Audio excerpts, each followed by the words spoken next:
mbokk yi ñoo ngi leen di nuyu di leen dalal tey ci siège FRAPP man maa ngi tudd Aliou Gérard Koita nekk délégué aux revendications populaires mais bu FRAPP am mbégte ak contentement dalal leen fii ci siège FRAPP. li fi war a waxtaane lu am solo la du neex aussi ndax liñ fiy wax góom la bi nga xamante ni góom bu yàgg la ñu war ko faj te booba léegi fajuñu ko moo tey du nekk conférence de presse donte ne yàgg nañu def ay conférence de presse mais conférence de presse bii dafa am particularité ci loolu conférence de presse bi daanaka ñetti groupe maanaam 3 groupes ñoom ñoo ko composé groupe yooyu yëpp ñu am benn góom te góom boobu nag dañoo fas yéene maanaam faj góom boobu bi ci njëkk tey ci siège FRAPP ñoo ngi dalal le collectif pour la défense des intérêts de Dang Dang collectif boobu moo ngi bàyyi ko falamee ci Cikki ñëw tey fii ci Dakar si c'est bon ñu jox kàddu gi directement monsieur Abdoulaye Faye mu wax ci tuuru collectif pour la défense des intérêts de Dang Dang merci. Bonjour très chers membres du mouvement FRAPP, bonjour très chers journalistes. Je m'appelle Abdoulaye Faye, professeur de lettres modernes au nouveau lycée de Saly, originaire de Cikki. Je suis chargé aujourd'hui de vous faire le tableau des différents maux dont souffre le village de Cikki à cause des entreprises minières. Comme objet, le mémorandum a ceci. Lettre de protestation contre les dangers liés à l'exploitation minière à Cikki. La lettre, on l'avait adressée à monsieur l'honorable député Guy Marius Sagna. Monsieur l'honorable député, nous, habitants du village de Cikki, avons l'honneur de vous adresser cette lettre de protestation afin de porter à votre connaissance les graves préjudices dont nous sommes victimes du fait des activités minières et pour lesquelles nous sollicitons avec insistance votre intervention.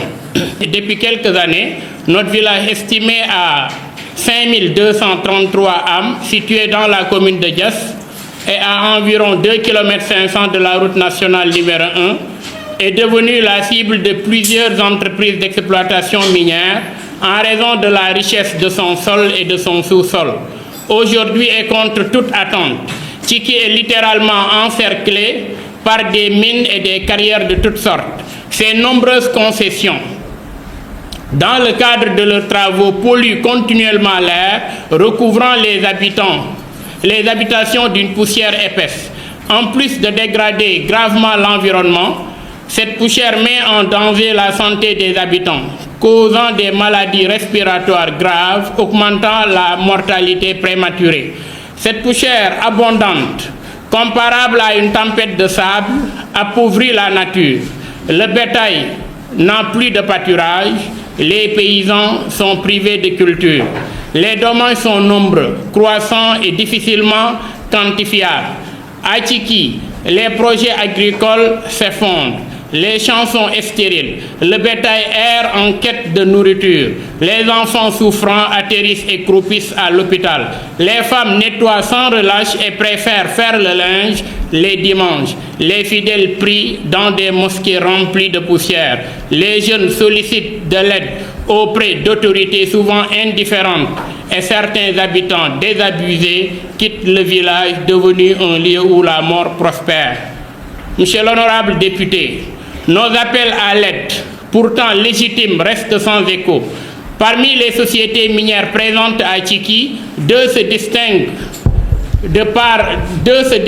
par l'ampleur de leur impact. Les Ciments du Sahel et Dangote Industrie Sénégal SA. Ces entreprises détiennent par décret d'importantes concessions minières. Décret numéro 2105 du 22 février 2000 accorde à la société Les Ciments du Sahel une concession de 350 hectares pour l'exploitation de carrières à Kirène. Décret numéro 2106 du 22 février 2000 accorde à la même société 200 hectares pour l'exploitation d'argile industrielle à Cikki. Décret numéro 2008-1431 du 12 décembre 2008 accorde à Dangote Industrie Sénégal SA 804 hectares de calcaire dans la forêt classée de Pout-Est. et 359 hectares d'argile et de latérite à Tchiki. Ces décrets ont été signés respectivement par les présidents Abdou Diouf et Abdoulaye Wade et contresignés par les premiers ministres Mamadou Lamine Loum et Cheikh Hadjibou Soumaré. Au-delà de ces chiffres, ces sociétés se sont appropriées de nombreuses terres agricoles appartenant aux paysans de Tchiki, souvent sans aucune forme d'indemnisation ni procédure légale. Une véritable expropriation s'est opérée souvent sous le regard complice de certaines autorités. Pourtant, l'article 101 du Code minier est clair. Le titulaire de titres miniers est tenu d'indemniser l'État ou toute personne physique ou morale pour les dommages et préjudices matériels causés. À Tchiki, tout le monde est exproprié, mais personne n'est indemnisé. Pire encore, après nous avoir privés de nos terres, ces entreprises semblent désormais porter atteinte à nos vies. Nous en voulons pour preuve la mort tragique et irrémissible de Mohamedou Ba, élève au lycée de Tchiki, survenu le lundi 19 septembre 2022 par noyade dans une excavation à ciel ouvert des ciments du Sahel non sécurisés. Des animaux également y ont péri par noyade, enlissement, attaque de péril. Ces négligences vont à l'encontre évidemment de l'article 108 du Code minier relatif à l'hygiène et à la sécurité dans les mines. Autre cas douloureux. Amicole Lindour, élève en classe de 4e, décédé lors d'un cours de PS le mercredi 24 février 2021. Sa mort serait liée à un manque d'oxygène et à une inhalation excessive de poussière, provoquant un trouble bronchopulmonaire aigu parce que ce jour-là, l'air était fortement pollué. Abdoulaye Ndion, aussi, père de famille, arrêté lors d'une manifestation pacifique le 8 juin 2008, emprisonné à Tchiki, il a subi des souffrances ayant probablement contribué à son décès quelques années après sa mise en liberté. Les interventions des forces de l'ordre, souvent brutales, choquent notre communauté. Le lundi 2 octobre 2023, lors du baptême du fils de M. Ousmane Ndour, une descente musclée a été opérée par la gendarmerie suite au blocage d'une piste par les jeunes, bombes lacrymogènes, arrestations arbitraires, y compris même le père de l'enfant. Tout cela en pleine cérémonie familiale. Et pourtant, ces sociétés offrent bien peu en retour, en dehors de quelques dons ponctuels, vivres, cahiers, billets pour la Mecque, modeste soutien aux dispensaires. Leur responsabilité sociétale d'entreprise RSE semble réduite à des gestes symboliques.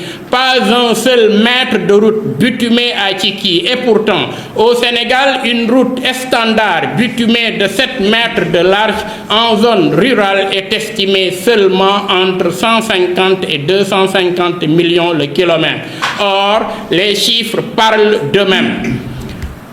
En 2023, les ciments du Sahel ont réalisé un chiffre d'affaires de 208 milliards de francs CFA selon les rapports de l'initiative pour la transparence dans les industries extractives ITIE. En 2024, le groupe Dangote Siemens a déclaré un chiffre d'affaires de 3,58 trillions de Naira, soit 3 580 milliards. Face à cette réalité économique, les contributions sociales paraissent dérisoires et insultantes. Monsieur l'honorable député, après avoir exposé ces mots, nous vous prions instamment de bien vouloir examiner les demandes suivantes qui sont raisonnables, réalisables et urgentes. Premièrement, la mutualisation des deux pistes, celle de Dangote et de Laïus, afin d'en faire une route bitumée commune menant à leurs concessions respectives. La suppression, point 2, la suppression de la piste de Dangote qui traverse le village afin de restituer des terres nécessaires à l'extension du village. L'identification et l'indemnisation de toutes les personnes impactées par les activités minières. La révision, comme quatrième point, des conventions minières signées avec les Ciments du Sahel et Dangote Industrie Sénégal SA avec comme objectif une réduction significative des surfaces concédées. Cette restriction foncière permettrait aux paysans de retrouver leurs terres. Monsieur l'honorable député, nous vous saurions gré de bien vouloir prendre les dispositions nécessaires afin de répondre favorablement à notre requête, dans l'espoir d'une suite diligente et bienveillante. Veuillez agréer, monsieur l'honorable député, l'expression de notre plus haute considération. Merci beaucoup monsieur Abdoulaye Faye. Ñu jox kàddu gi monsieur Alpha Ciss mu tënk ko ci wàll. Asalaamaaleykum wa rahmatullah. Monsieur l'honorable député, messieurs les membres de FRAPP, mesdames et messieurs les journalistes, tey ñu ñëw fii ci siège FRAPP pour waxtaan ak problème yi nga xamante ne moom la ñuy dundee ci dëkk bi ñuy naan Cikki dafa nekk village boo xamante ne donc mu ngi ci commune de Diass, donc à 2,5 kilomètres de la route nationale. Donc mu nekk benn dëkk boo xamante ne ay saafeen ñoo fa dëkk ñu am jafe-jafe yu bëri yoo xamante ne moom la ñuy dund. Jafe-jafe yooyu nag lan moo leen koy indi mu nekk carrière yi xamante ne ñoom ñoo nekk alentour dëkk bi, donc yooyu ñoom ñoo leen di indi problème yooyu. Donc ci problème yi lan problème mu poussière bi xamante ne moom mooy polluer dëkk bi ci kër yi, ci mosquée yi xamante ne moom la ñuy jullee, même ci biti ñun dañoo am problème yoo xamante ne problème yu métti par rapport à ça. Donc bu ñu jëlee loolu ñu xam ne dëkk bi nekk na dëkk boo xamante ne day dundee mbéy agriculture, di dundee aussi élevage. Donc agriculture bi fu mu nekk nii dafa nekk loo xamante ne donc dafa nermeelu. Élevage bi aussi jur yi amuñu foo xamante ne fi ñuy lekkee, donc dañuy préférer ça d'ailleurs dem feneen pour seen jur yi mën a lekk. Aussi ci xale yi xamante ne dañuy door a judd, da ngay gis xale boo xamante ne day door a judd rek pratiquement moo am problème de respiration, waxuma la nag mag ñi xamante ne donc ñoom ñu ngi fa ñu ngi dund loolu. Ñu xamal leen aussi problème maladie respiratoire yi nekk na loo xamante ne lu bëri yoo xamante ne mu ngi ci biir dëkk ba. Boo seetee district u Popenguine, donc boo defee évaluation da ngay gis ne village de Cikki moom moo fa ëppale ci ñi xamante ne ñoom ñoo am problème maladie respiratoire. Donc ginnaaw loolu aussi ñu am aussi comme ni ma ko waxee sànq par rapport ak mbéy mi, tool yi xamante ne moom moo nekk ci dëkk bi, tool yooyu pratiquement jël nañ ko. Concession par exemple Layus, Ciments du Sahel ak bu Dangote SA, lu bëri ci tool yi jël nañ ko. Dëkk bi am na problème d'extension boo xamante ne mënuñu génn.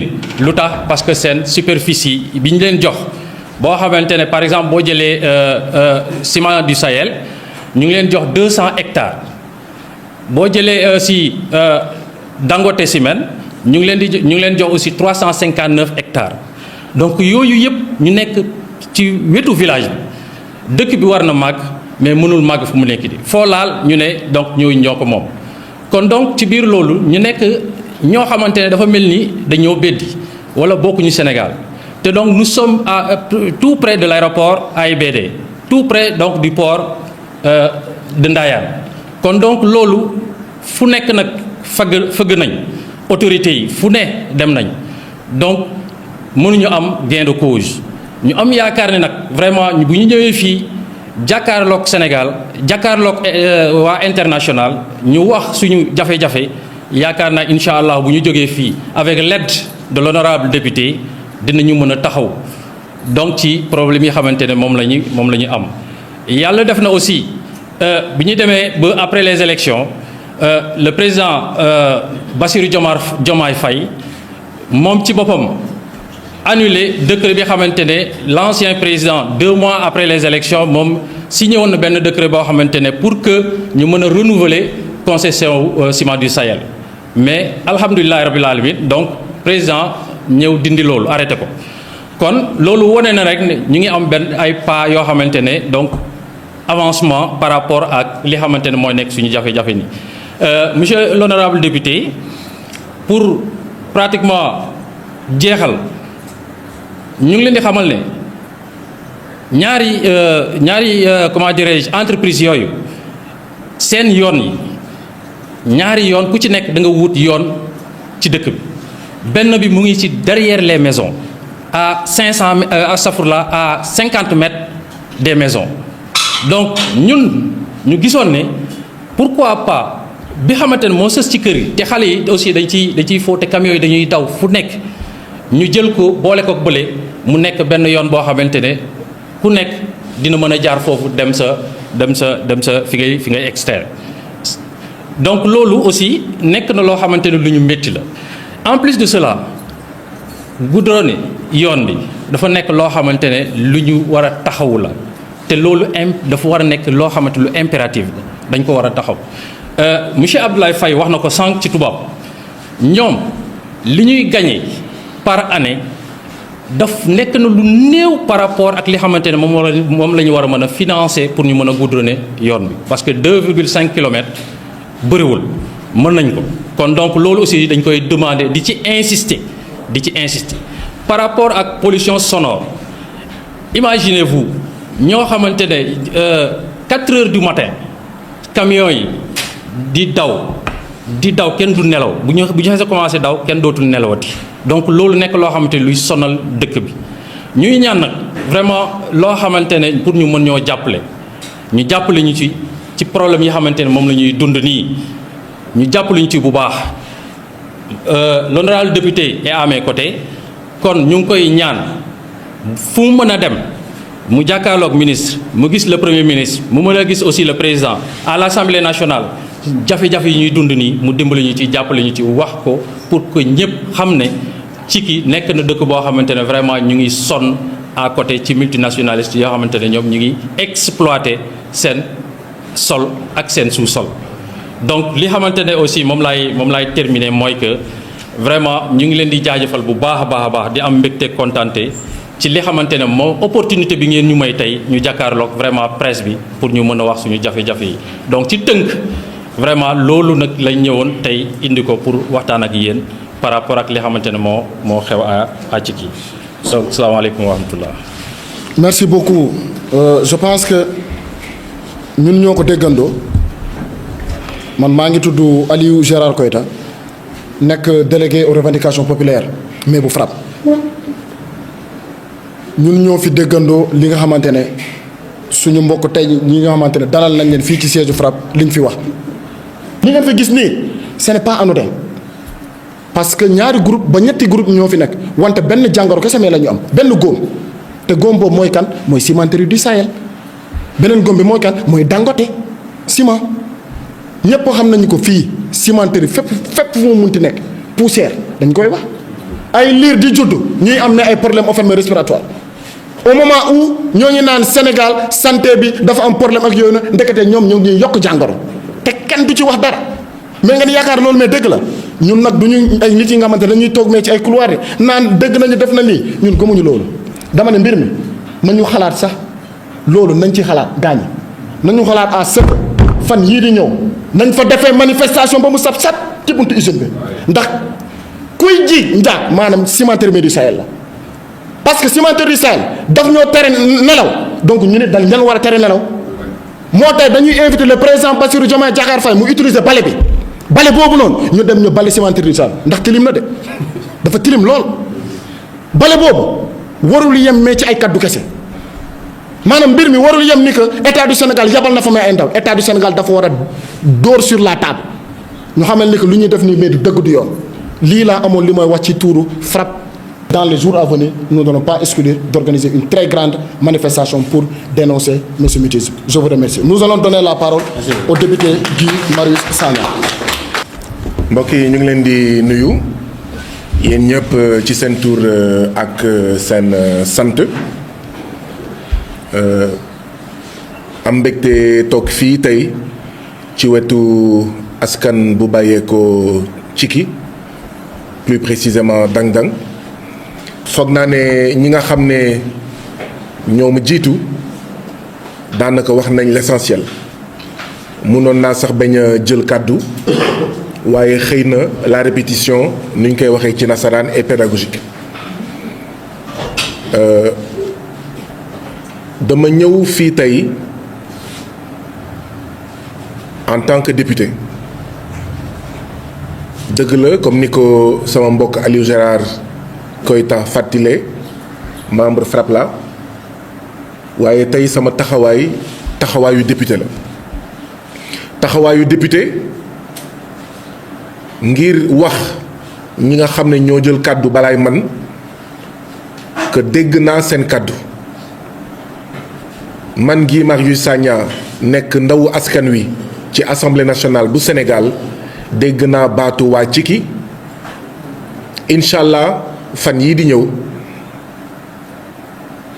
dinaa wax ak gouvernement bi dinaa bind gouvernement bi ngir wax leen ndax yëg nañ lii Ciments du Sahel di def askanu Sénégal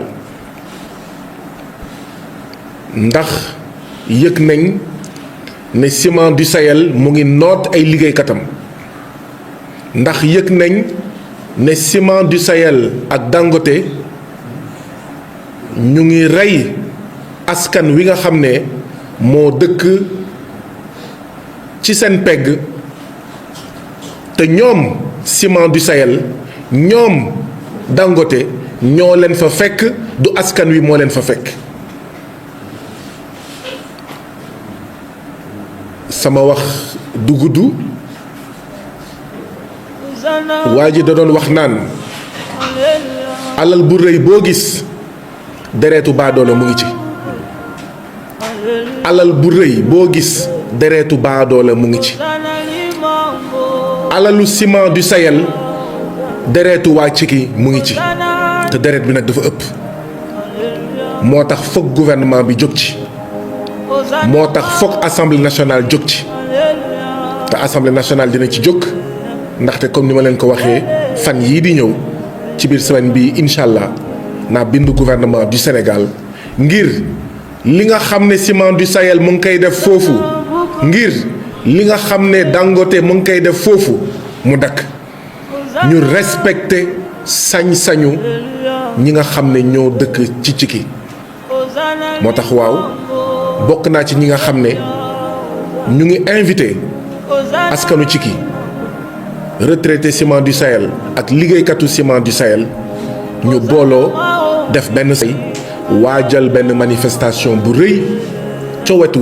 Ciments du Sahel ndaxte ñii ñu ngi leen di noot ndax dañoo dëkk ndaxte Ciments du Sahel dafa ñëw sanc seen biir muy ñi dëkk Ciki tey conférence de presse la woon ndaxte kat bu ñu sañoon du ñu def manifestation tey conférence de presse la ngir Ciments du Sahel dellu ginnaaw ngir Dangote dellu ginnaaw ngir ñu respecté sañ-sañu ñi dëkk Ciki ñi nga xam ne bruit mu ngi leen di bëgg a rey poussière mu ngi leen di bëgg a rey ay kàmb yu rëy a rëy yoo xam ne duñ ko suul mu ngi leen di bëgg a rey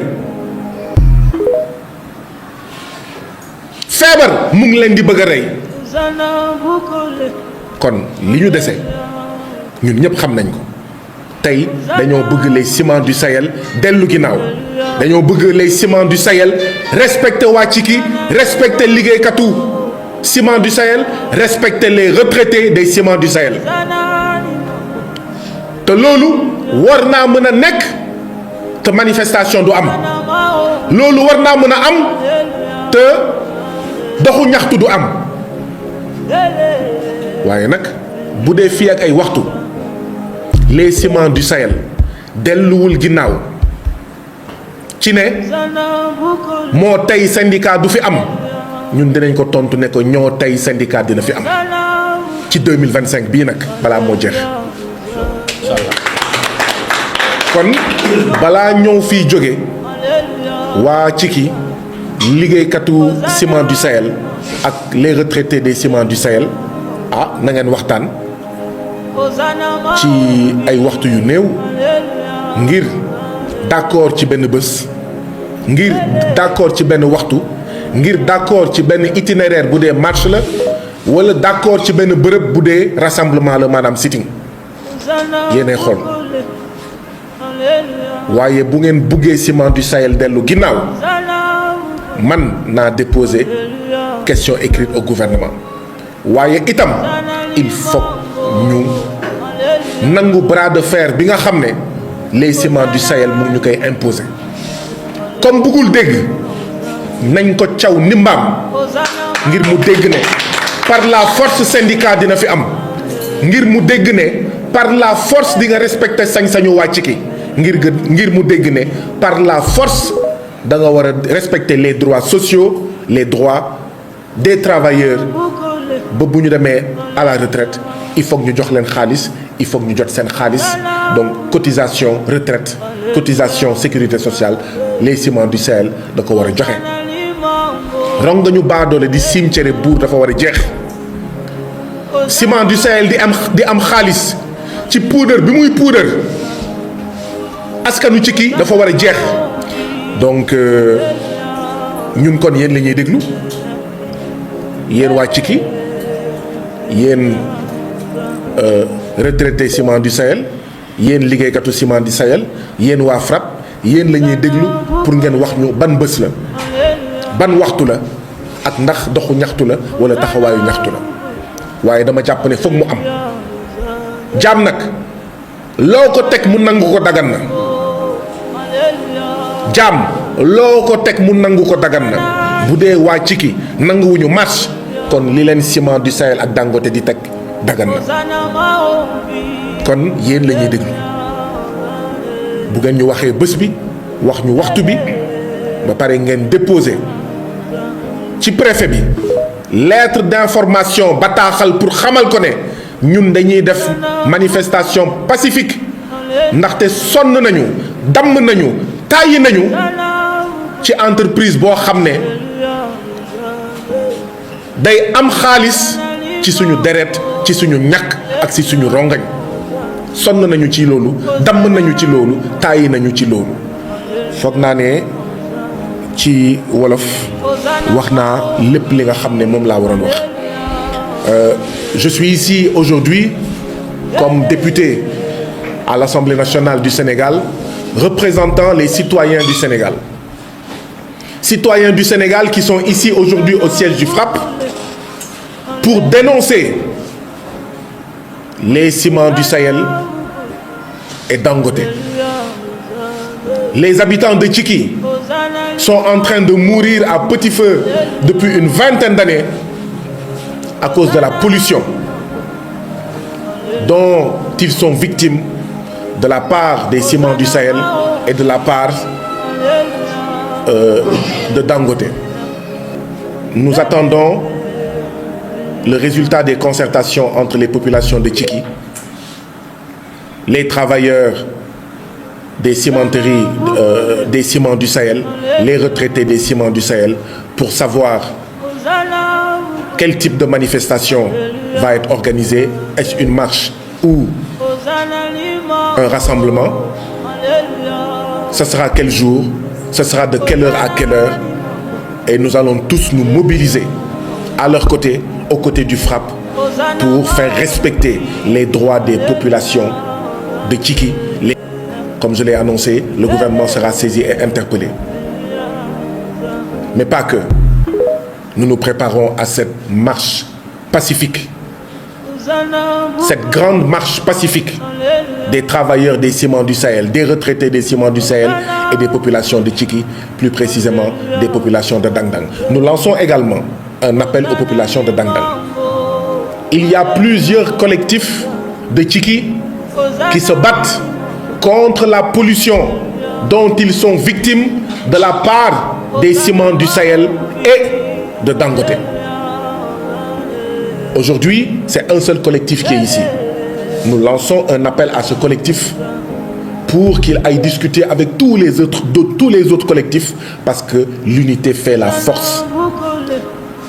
Unis, nous pouvons vaincre. Et Inch'Allah, nous vaincrons.